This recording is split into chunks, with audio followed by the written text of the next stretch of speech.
Good afternoon and welcome to NASA's Kennedy Space Center. I'm NASA Press Secretary Jackie McGinnis, and today you'll hear an update from NASA leadership following the scrub of the Artemis I launch this morning after the team encountered an issue getting one of the 4 RS-25 engines to the proper temperature for liftoff.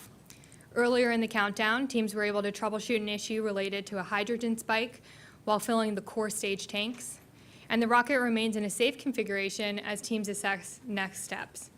Here to talk with us today about today's operations and the path forward are NASA Administrator Bill Nelson, Artemis Mission Manager Mike Serafin, and Associate Administrator for the Exploration Systems Development Mission Directorate Jim Free. After the mission management team meets tomorrow to review data and discuss a path forward, we'll also hold a teleconference to keep you updated. We'll take questions from those of you in the room and over the phone. And if you're joining us on the phone, please press *1 to enter the queue. First, I'll hand it over to Administrator Nelson. I am very proud of this launch team. They have solved several problems along the way, and they got to one that needed time to be solved. I am very grateful to you all for your patience. This is a brand new rocket. It's not going to fly until it's ready. There are millions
a very productive visit, and I would expect that you will see her at a future launch.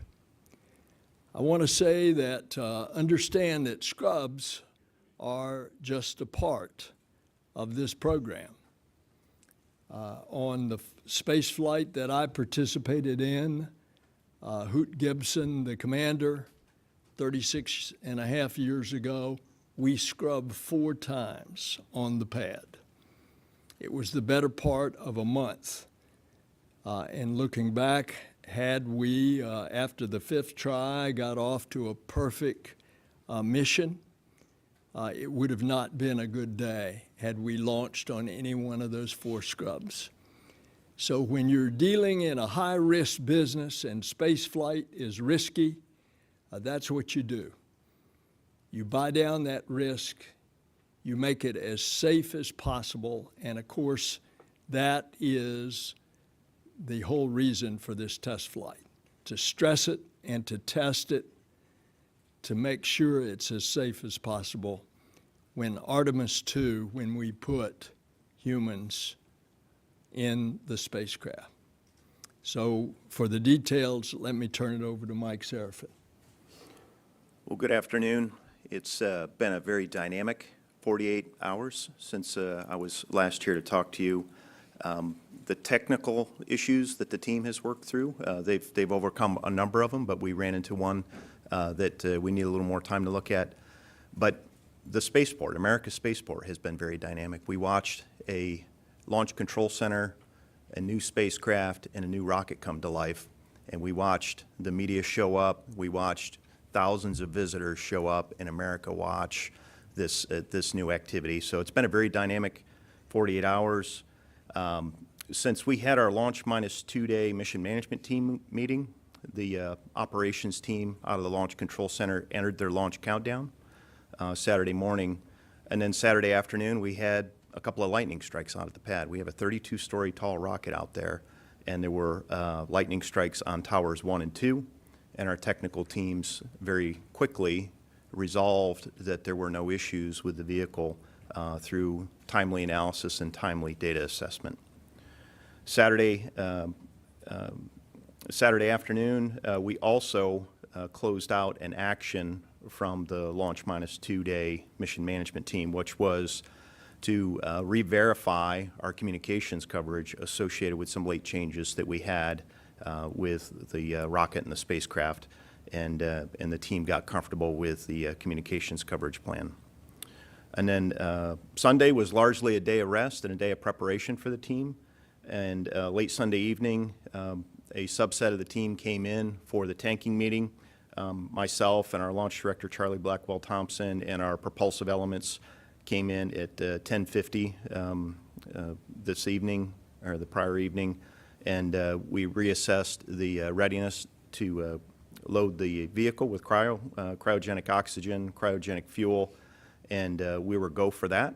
We had a go weather forecast, which was 20% chance of lightning, 40% chance of precipitation throughout the cryo loading period. And right around that same time frame, the team encountered an issue with the verification of the Orion flight software.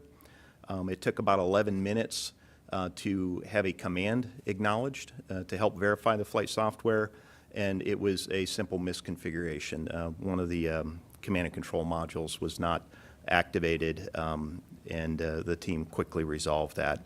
And then once they configured it, they quickly worked through the software verification, and there were no concerns at that point with the Orion software verification. The tanking meeting itself was very clean. We were done in 30 minutes, and we gave the go for tanking. Shortly thereafter, the Kennedy Space Center went into a lightning alert, and the tanking was delayed for about an hour. And then once the cryo loading started, we started the loading of the hydrogen. The team quickly encountered a hydrogen leak at the 8-inch quick disconnect, which is our fill and drain, and that happened when they went into the fast fill phase.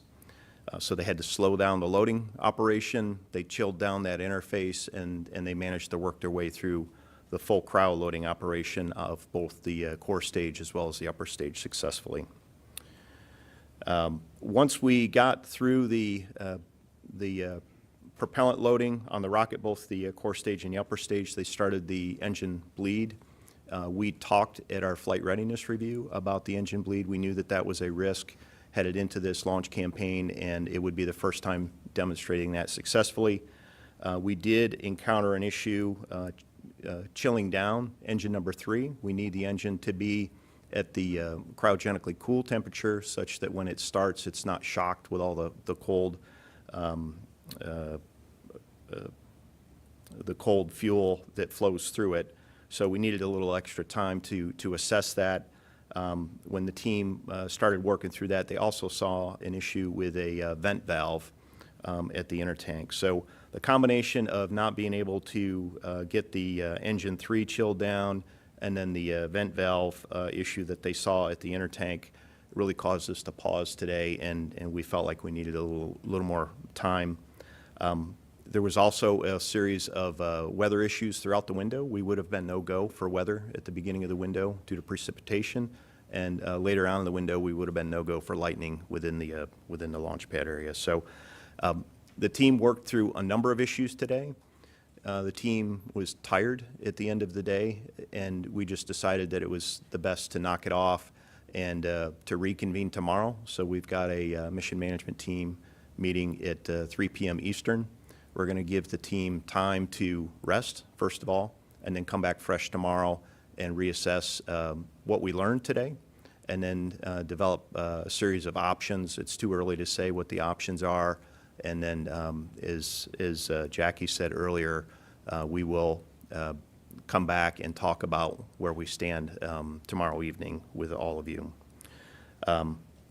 Again, it's an incredibly hard business that we have.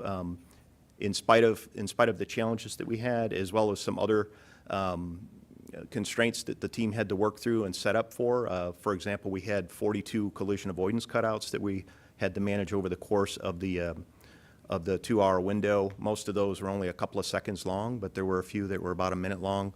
You know, when you start thinking about the type of mission that we're flying, it really helps you understand just how unique and how complex the Space Launch System is, and the Orion and the Artemis program is.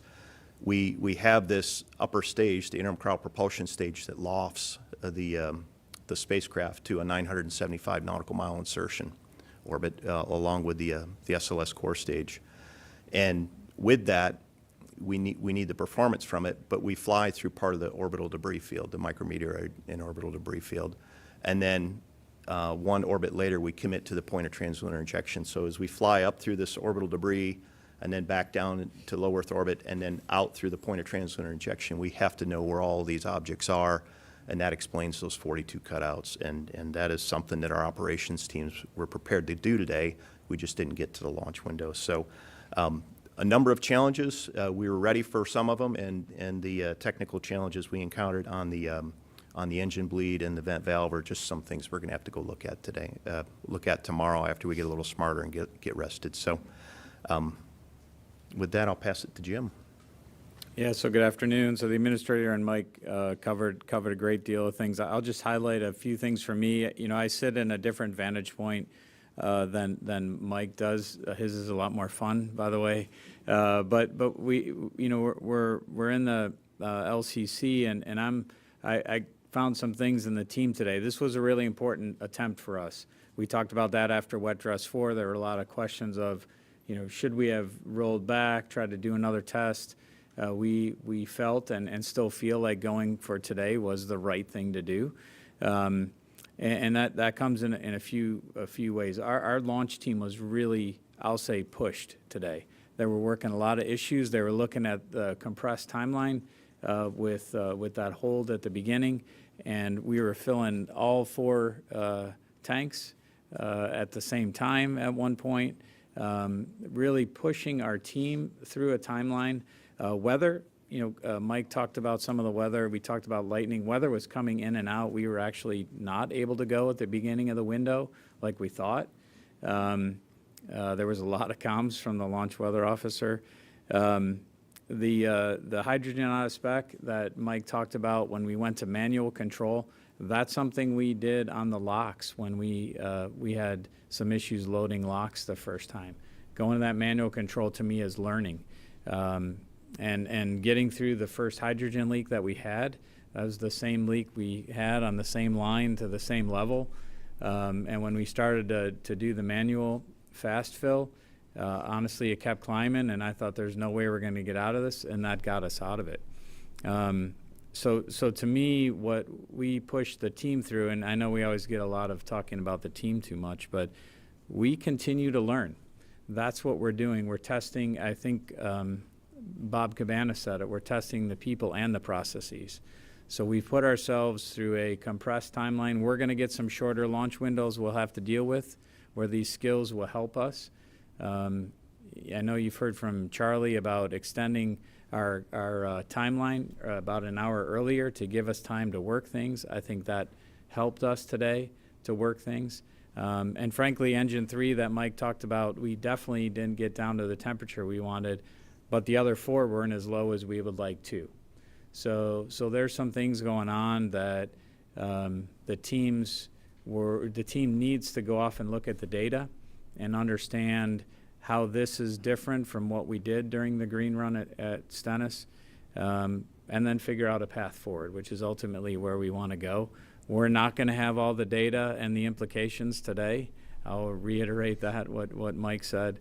But we felt we owed it to you to share everything that we know. So, and I can assure you there was no other group of folks, not just the folks that worked last night, but the folks that started this countdown. There's no other group that wanted to get through this successfully than those people. So with that, I'll turn it back to Jackie. Thanks, Jim. Just a reminder for folks joining us on the phone, you can press *1 to get into the queue. But first, we'll take some questions from the room. Marcia Dunn, AP. Dunn, Associated Press, probably for you, Mike, or Jim. Is Friday or Monday even feasible since you're dealing with an engine? And might you need to replace this engine? Could this be a problem unique to this? But I guess not, since you said that you didn't get the temperatures on any of them that you were looking for. I'm just wondering what could be the worst case here. Yeah, Mike, go ahead. Okay. I'll add on. Yeah, Friday is definitely in play. We just need a little bit of time to look at the data, but the team is setting up for a 96-hour recycle. So they're still holding in the launch countdown configuration, and we're preserving the option for Friday. They're replenishing the commodities out at Launch Complex 39B. You'll see some of those activities tomorrow. And right now, the indications don't point to an engine problem. It's in the bleed system, that thermally conditions the engines. We did change the diameter of that from Stennis, where we did the green run testing, to here, and we never fully got into the engine bleed configuration through the prior wet dress attempts, and again, that was something that we talked about at the agency flight readiness review as a known risk to our launch campaign, and at that time we said we would not launch unless we got through the demonstration of our ability to thermally condition the engines. We need that in order to start the engines and run them successfully. So we just didn't get there today. And again, this really points towards an engine bleed issue on the core stage side, not on the engine interface side. So I don't know, Jim, if you have anything to add to that. Yeah, I just add, we actually stayed loaded longer to try and figure it out, so that we were trying to save as many cycles on the tank as we could. So I think we tried to, I'll say, run it to ground as fast as we could, and then once we were outside, seeing we could launch and the way the pressure in the tank was going, it's like, hey, it's better just to stop and regroup and stay in the 96-hour that Mike talked about and figure it out. Did you make the diameter bigger or smaller when you made the change? Larger. So you did make it bigger? Yes. And we also did it, and you'll hear more from John Honeycutt on this probably tomorrow, is we also, where we did the test in the flow is a little bit different than we did at Stennis. All of those decisions were made hoping for the benefit of physics that went with all that from the expert's opinion. So that's what we have to figure out. Joey Roulette with Reuters. Thanks. A question for Mike or Jim. I know you said Friday is in play, but given the magnitude of the issues and the combo of things that you guys have to look at, is it likely you guys launch on Friday, or is it unlikely? Could you kind of assess that? And can you give some clarification on whether you think this is related to the quick disconnect issue you guys found in the wet dress rehearsals? Thanks. So you're asking about the likelihood of Friday? Do you think it's maybe likely that we go on Friday, or There's a non-zero chance we'll have a launch opportunity on Friday. Yeah. But we need time. We really need time to look at all the information, all the data, and we're gonna play all 9 innings here, and we're not ready to give up yet. kind of clarify a little bit whether this is related to what you guys were looking at in the wet dress rehearsals with the quick disconnect leak issue. How related might it be, or if it's independent, maybe, I don't know. I would say, and again, this is probably a question that's better answered by John Honeycutt, but during the wet dress rehearsal, we saw issues at both the 4-inch and the 8-inch QD in terms of our ability to retain enough pressure to properly seal those such that we didn't have a hydrogen leak. And we never got to the engine bleed itself during the wet dress. We knew that. So the QD problems that we saw during wet dress have largely been mitigated. And in fact, the 8-inch today was the issue that we had a little bit of leakage on that they managed to work their way through by slowing the fill and chilling it down, and then that properly sealed it, and we got a full load. We weren't able to get a full load in our first 3 wet dress attempts. The 4-inch QD that we previously had problems with on, I think it was wet dress 4, worked just fine today. So I would say that the QDs really had no material impact on the on this hydrogen bleed setup. And I don't know, Jim, if you have anything to add No, on I that think one. you're exactly right. Yeah, that's what I was trying to say earlier. We worked the 8-inch problem the first time, rolled back, figured that out. 4-inch, we couldn't pressurize because that was leaking. Today we did that, so yeah, I think we're in good shape. Michael Sheets with CNBC.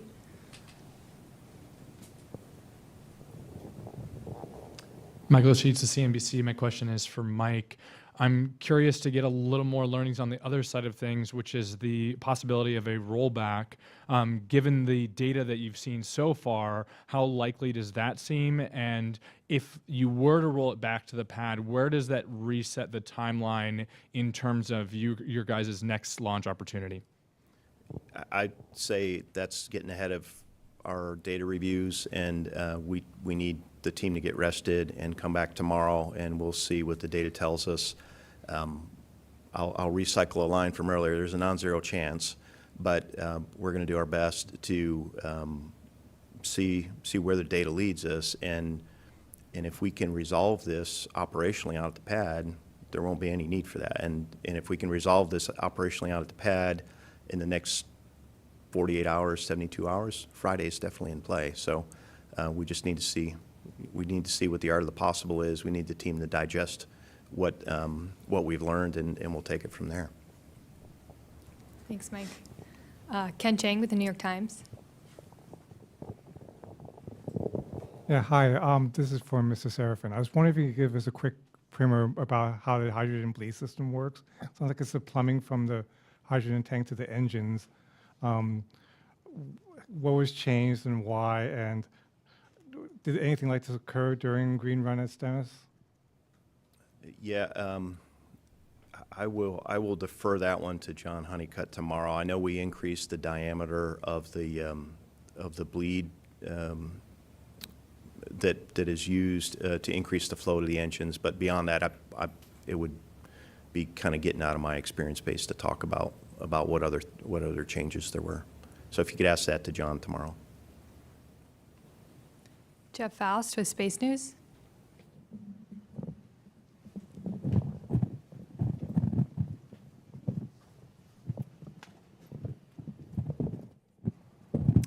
Jeff Faust of Space News. For Mike Serafin, you also mentioned an intertank vent valve issue. I wonder if you could provide some more details about exactly what that issue is, and if you hadn't had the problem with the engine bleed on engine 3, would that have been a constraint to launch alone? Yeah, we're still trying to understand what happened with the intertank vent, but it was clear that there was a leak at that vent valve, and the challenge that created was we want to increase the pressure in the tank in order to establish the hydrogen bleed, and the vent valve wasn't cooperating with us. So it was this delicate balance of maintaining the pressure to establish the bleed on all 4 engines, and engine 3 was not seeing the temperatures that it needed, and the vent valve complicated that, and that's at the point where the team decided that it was appropriate to declare the scrub, because we just weren't going to make the 2-hour window, and then it just was one of those situations where we just knew that we needed more time. Thanks, Mike. They're keeping you busy. Kristen Fisher with CNN. It's actually Rachel. Oh, I'm so sorry. I'm so sorry. Rachel Crane with CNN. Mike, you mentioned earlier that you didn't see temperatures for all 4 engines that you were anticipating. We just heard a lot about engine 3. Can you tell us a little bit about the temperatures you were seeing with the other engines and what the issue was? The other 3 engines were meeting the temperature range, or were on trend to achieve what we would need to have a proper start.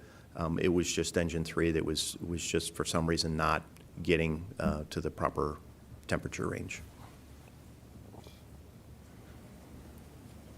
On the phone, we have Chris Davenport with Washington Post. Hi, thanks so much. I guess for Mike, what is the temperature that you need the RS-25 to be at in order to launch? Just wondering what the criteria is for that and how far away you were on that third engine. I'm also wondering how you ended up being able to fix that hydrogen leak. It just sort of seemed to go away during tanking. Thanks. Okay, so as I recall, and again, it would be a good question for John Honeycutt tomorrow. The temperatures on the engines, it's about 500 Rankine that we're looking for on the engines before they're thermally conditioned. I don't recall exactly where the engines were, but engines 1, 2, and 4 were pretty close to that, and then 3 was just not getting there.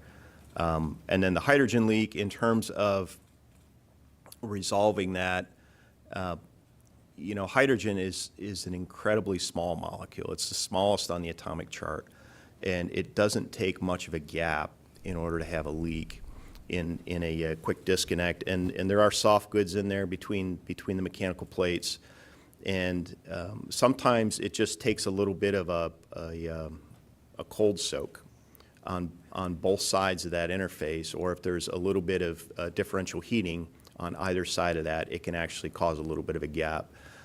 So the team has experience with this. Our cryo team is very good at understanding the thermodynamics going on, as well as the timing of it relative to how long there's been fluid flow, and they basically recommended when we initially saw the leak on the 8-inch QD to stop flow, because when you have hydrogen leaking, it creates a flammability hazard.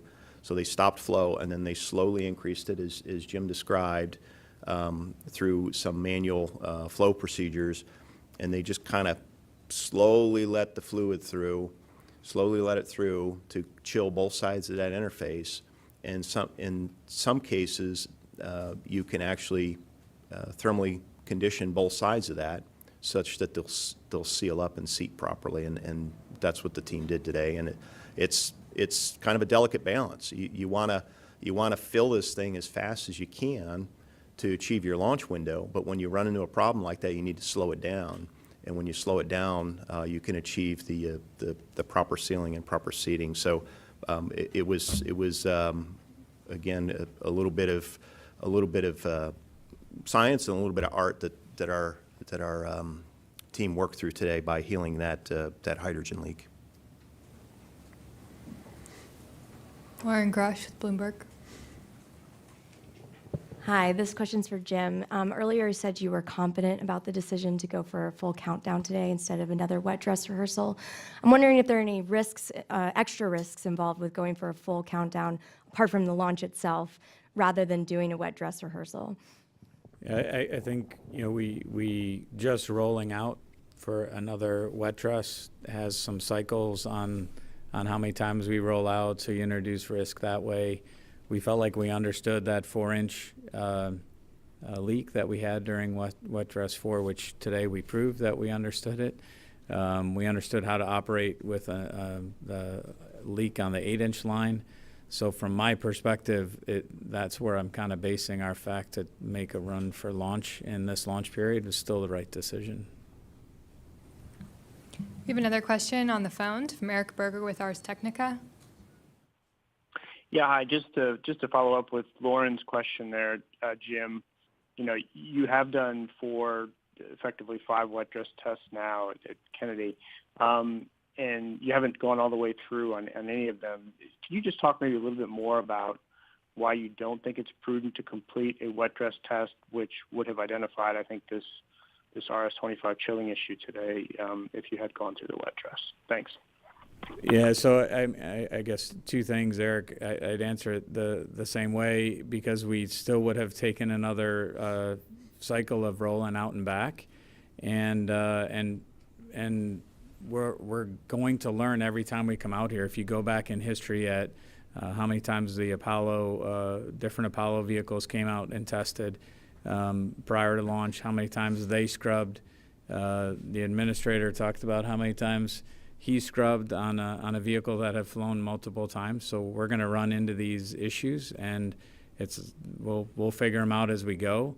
But until we put the whole vehicle together, had we come out for another wet dress, the vehicle would not have been the complete that's ready to go out there today with all the closeouts, FTS installed, everything we learned about the flow, everything we learned about FTS, working with the range to get a 25-day time period before we have to retest.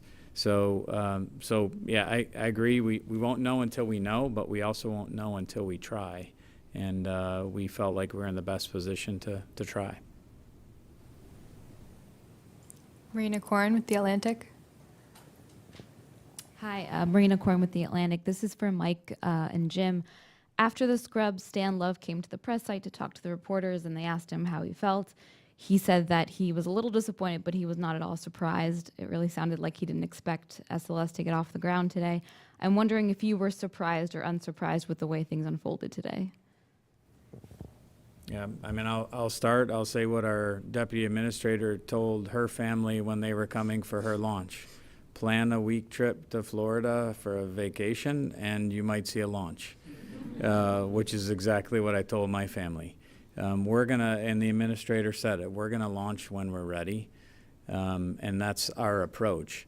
I said there's nobody that came wanting more for that vehicle to launch than our team that has worked on this. Not just our team, the launch team. There were a lot of folks that have put their careers into this, but everybody wants it to be successful. And ultimately, our job is to make it as successful as we can. And we might get to another one where there's another issue and we decide not to fly. That's the most important decision we can make, because we are building. Kathy Leaders gave a great speech at an awards event the other night, and I was talking about Artemis I, and then she got up behind me and said, "This is just the beginning." So we need to make sure we do this right and prudently. Yeah, I think we all want to see that next milestone, that next step, and seeing smoke and fire is something that everybody enjoys. But we're not going to let another hurdle deter us from trying to achieve that next step. And yeah, this is an incredibly hard business. We're trying to do something that hasn't been done in over 50 years. And we're doing it with new technology. We're doing it with new operators and new teams and new command and control and new software. And as Jim said, we're learning all along the way. This is one of the things that we love about the agency is it's a learning organization, and we take pride in lessons learned and applying them. And I think the fact that we went from having issues just loading the core stage to getting all the way through cryo loading and having a fully configured vehicle and just not quite getting to this engine bleed is a sign that we've applied a lot of lessons learned, and we are trying to get to that next step, and that again is not going to deter us from trying to achieve it. Here in the third row.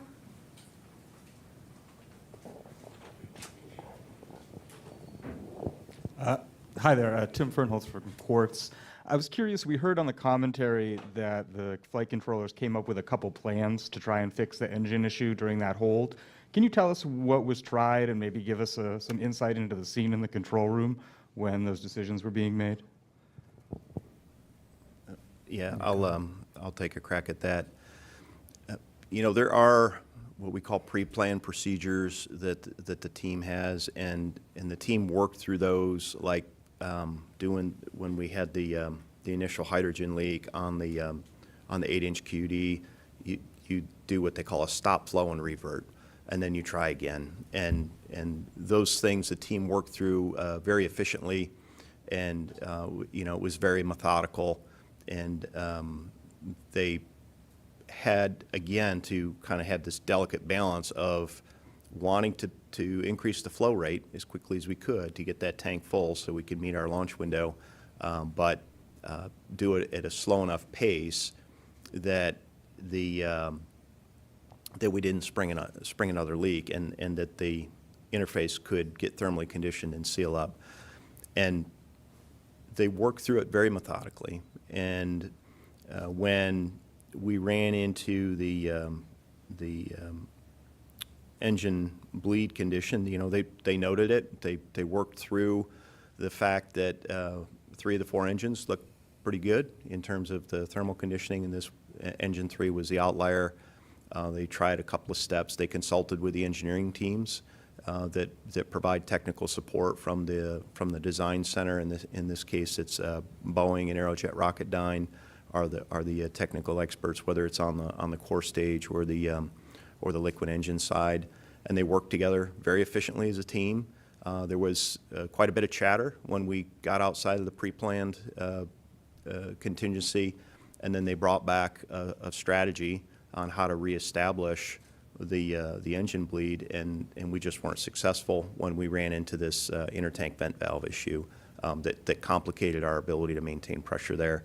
And it was at that point that the team just focused solely on managing the pressure of the tank, because you're preserving the flight hardware within its design limits. And then once they did that, we decided that it was time to knock it off.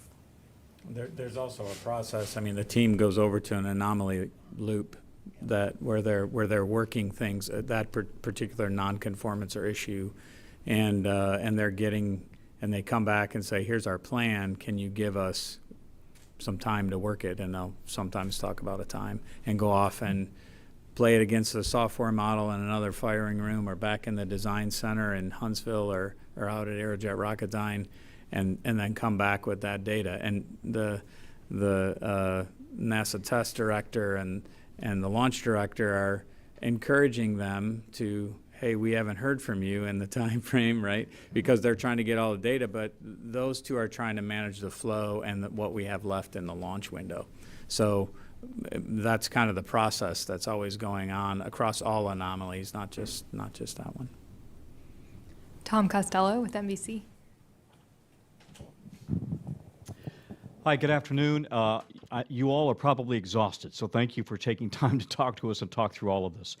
I'm wondering, as you do talk through all of these steps, and you all have mentioned various experiences that the Apollo crews and the Apollo mission control also dealt with, does it give you a new appreciation for, or as you look at all of this, do you hearken back to what your predecessors were doing 50 plus years ago?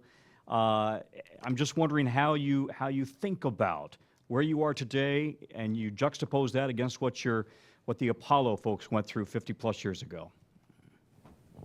Randy Bresnik said it best the other day, right? They didn't know it could be done, which is even more impressive, right? We've seen it done. We're trying this with a new vehicle, so it's really impressive to me to think they didn't even know that it could be done. It's kind of, you don't know how hard it is because of what's laid out in front of you. So I think for that, the shuttle program, the ISS program, those are all programs we learn from, and have an appreciation for the challenges that go with it. But my faith in this team is ongoing, so I know we'll get through it because they've seen it done before, and they understand this vehicle. Tom, one thing that will show you the difference between Apollo and Artemis. They went step by step. There was Apollo 7, then 8 around the moon, then 9 where back in low Earth orbit, where they separated the lunar lander and prepared that docking again. You think about that, 7, 8, and 9. That's all wrapped up in this Artemis I. And then they went on to Apollo 10. Tom Stafford, who, by the way, was with us today and got a standing ovation from our guest, and then 11, and that was the part of what is going to be Artemis II, and then Artemis III. So it's really a compression of a lot of the things, and we are standing on the shoulders of those who had been there before, but with a completely different vehicle. So So we're running up on the end of our time. I think we have time for two more. Micah Maidenberg with Wall Street Journal.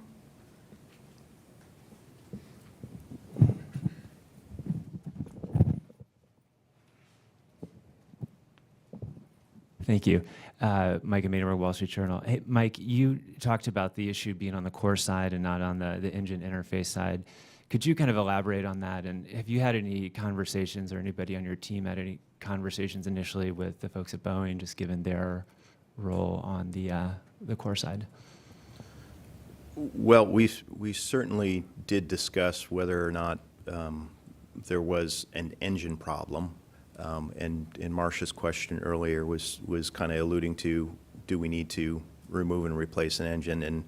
And there's no indication that we're in that type of scenario at this point. Boeing is a part of our engineering team that is in the Launch Control Center. Boeing is on the mission management team, and they're integral to the overall operation. And we did tap their expertise, and we have a whole host of technical experts. Aside from Boeing, our NASA Engineering and Safety Center, some of the tech fellows are involved from that organization, as well as our NASA chief engineers from the Marshall Space Flight Center, folks like Dr. John Blevins and a number of other folks, all weighed in and helped troubleshoot the issue today alongside our Boeing and Aerojet Rocketdyne partners. And that's kind of where we got to today. Was at the end of a long day, we ran into not one issue, but kind of a compounding issue between the bleed and the vent valve that we just, again, decided that it was appropriate to knock it off given the configuration that we're in. So yeah, that's kind of where we got to. One last question. Irene Klotz with Aviation Week. Thanks. This is kind of a physics question.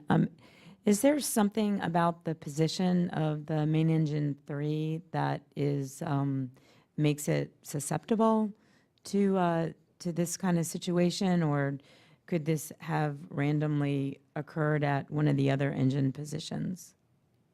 Only because I talked with Honeycutt, he brought this up. He asked his team to go off and look at that. And I think he'll probably bring that answer back to you tomorrow. He didn't anticipate there was, but they're not leaving anything off the table. So. Thanks. That's all we have time for today. As I mentioned, after the mission management team meets tomorrow to review the data and steps forward, we'll hold a teleconference in the evening. So thank you for joining us, and tune into NASA TV for continuing coverage of NASA's Artemis I mission.